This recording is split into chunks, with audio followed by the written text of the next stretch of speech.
Now in this lecture we will talk how can we input data to our program. So for now we have seen the print function which prints the output to the console for the user. But sometimes we would like to take the value for a variable from the user via their keyboard. For these purposes, Python provides a built-in function called input. So this function gets input from the keyboard. So we have learned that if we want to ask a user's name, we are just printing out username. Now if we run this code, now you see that what's your name is printed out in the console. But there is no way for the user to be able to insert data over here which will be used in our program. So in order to do that, instead of using print function, we are going to use different function which is called input function. Now here, instead of print, if I put input, you might notice that while I am typing, Code Intelligence gives me some suggestion because it thinks that I might need input function over here. Now if I double click on it, it's bringing this one over here. So this is what print function looks like. So this is the name of the function and followed by parentheses, and inside parentheses we need to write prompt that I'm going to give to the user. Now if I run this code, you will see that it also says what's your name. And in this case, the cursor will stay at the end of this line because it's expecting some sort of input. Now you need to keep in mind that whenever we call input function, the program stops and waits for the user to type something. When the user presses hit or enter, the program resumes and input the returns what the user typed over here. Now if I type here, for example, Elshad, my name is Elshad, and hit enter, you will see that our program stopped. So my name passed back into my code. Now it replaced this part of code in our program. Now you might notice that this code with the print function looks like similar. But for example, if I run print function, you will see that our code stops directly. So how do we know that? We know it from this orange arrow. So if the orange arrow appears over here, it means that our program stopped, our program executed everything. If it is not, it means that it's waiting for our action. So if I put input over here and run our code, you will see that we don't see that orange arrow over here. So as soon as we type the name and hit enter, that orange arrow appears over here. It means that our program stopped work. So we have inserted this piece of data to our program. Now the input function looks like identical to print function. But instead of word print, we have input over here, then we have parentheses, then inside parentheses, we need to write our prompt. So we are adding this prompt for the user to give them a hint as what kind of data we want. And when we run it, it will print out the prompt and there will be a cursor at the end of this prompt over here. In some code editors, you will see that this cursor is flashing. In some of them, you will see just a white cursor over there. So when you type the information and hit enter, it will disappear and our program will use that data inside the program. Now here, the question is, what can we do with this data? So we can use this information inside our code. So as you remember, we have mentioned that when we put any data to the response of this input over here, this data replaces this information over here. So in this case, I have put Elshad over here. So this means that, this expression over here gets replaced in our code with the name of Elshad.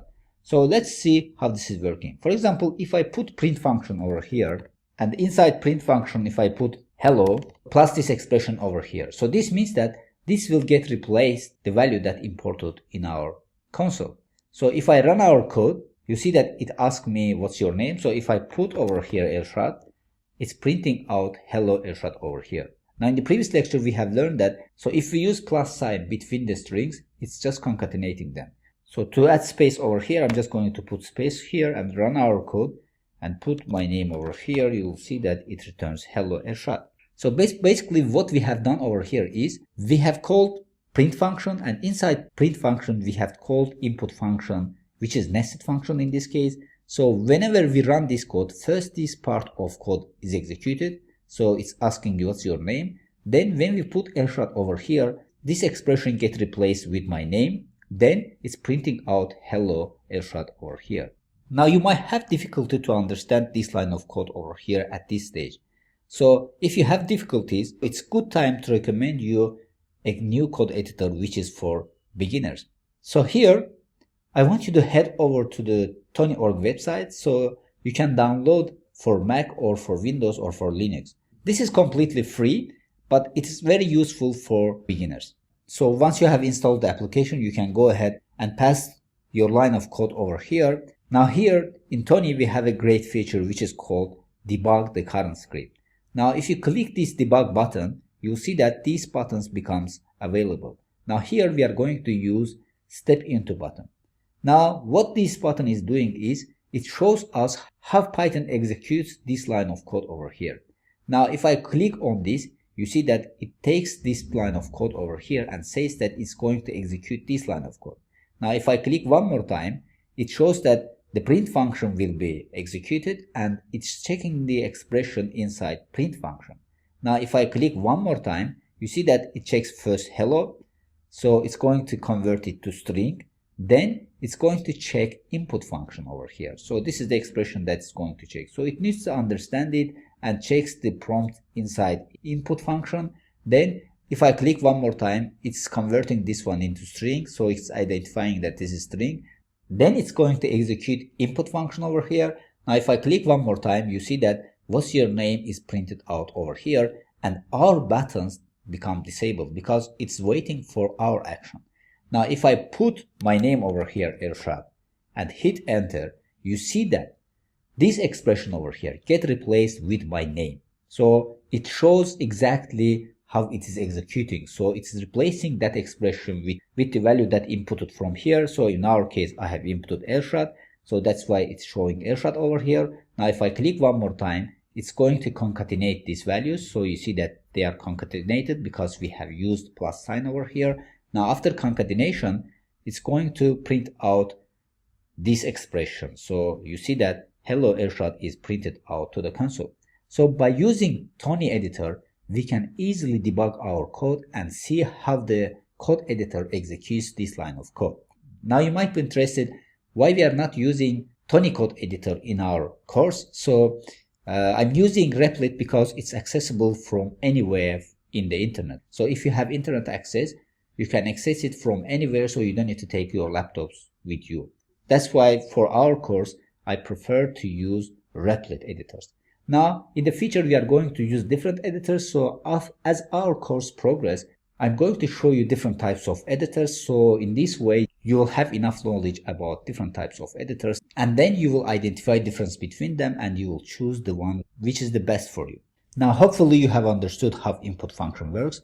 Now, if you use input function with the variables, this makes our code more readable. So for example, if I create name variable over here like this and assign it to the input expression that we have over here, and then by using variable, I can put it over here. And in this case, if I run our code and put my name over here and hit enter, you'll see that it's printing out hello Ershad one more time. Basically, what we are doing over here is we are creating a variable over here and then we are assigning a value that comes from the console. So in this case, from console, we have Ershad over here. Then we are printing out this variable with the hello name. So by using variable, you can take an information from the console and save it to the variable and use it in the future. So in this case, using input function with the variables is very useful. If I run our code one more time, here you might notice that whenever we run input function, our cursor remains after the prompt. So if you want to make the cursor flash in a new line, so in this case, we need to use backslash with n. So if I put, for example, over here, backslash with n, run our code one more time, now you see that the cursor moves to the new line. So basically, backslash n at the end represents a new line, which is a special character that uses a line break. So when we put it inside prompt in the string, so it's always showing the cursor in the new line. So in Python, we are using backslash with n whenever we need new line character. So this is used for new line character. So for example, if I print out something like this, hello backslash with n world. So in this case, backslash n is a sign of new line. So in the console, it's going to print out something like this. So hello will be in the first sentences and world will be in the second sentences. Now, if I do it in the practice, so for example, if I put backslash n over here and after hello also over here and stop and run our code, you see that it's printing, the cursor is in the new line. So if I put Elshad and hit enter, you see that hello Elshad is printed out in separate lines. So in Python, we are using this character whenever we need a new line character. So you can use it inside strings to put a new line in Python. So hopefully you have understood this new line character also. Now with this, we have come to the end of this lecture. So in this lecture, we have learned how can we pass data from the console to our program. And then we have learned how can we put a new line character in Python. So by using \n, we can put it. So this is all for this lecture. So see you in the next lecture.